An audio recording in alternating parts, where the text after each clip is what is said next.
So step 7, follow the process. So this is, all the steps are important, but this is very important.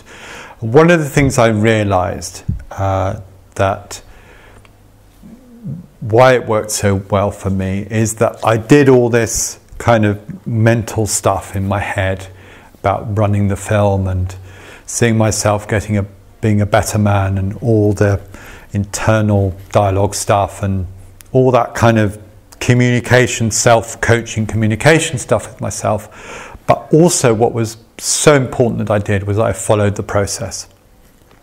So I did exactly what I was told in terms of my physiotherapy, the exercises they asked me to do, the frequency of those exercises, the intensity of those exercises. I followed those to the letter.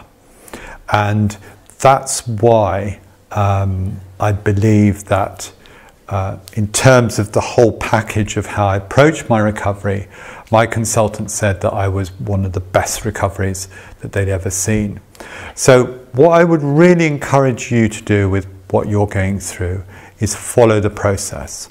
So what is the process for you? Are you doing your exercises when you ought to do them? Are you eating the right food? Having the right diet? Are you taking your medication when you should be?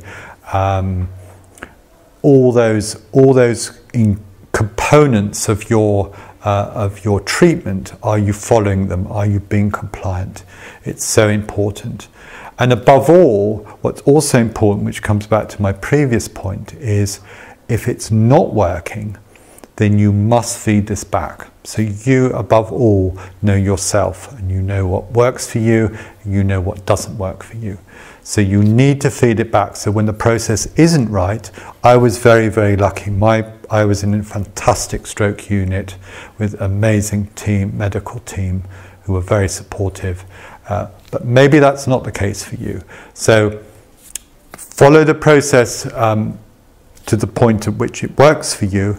If it's not working for you for any reason, then obviously it's very important that you feed that back and it's adjusted accordingly. So let me know, are you following your process? Feed it back to us. Maybe you can support your process. So in terms of your diet, you may be able to improve your diet better. You may be able to improve your level of exercise. You may wish to look at your weight, whether you can lose a little bit of weight in order to support your recovery process. Look at those components, and if you know or feel that those need to be improved, then take advice and do it as soon as you can, because that will only help to support your recovery process.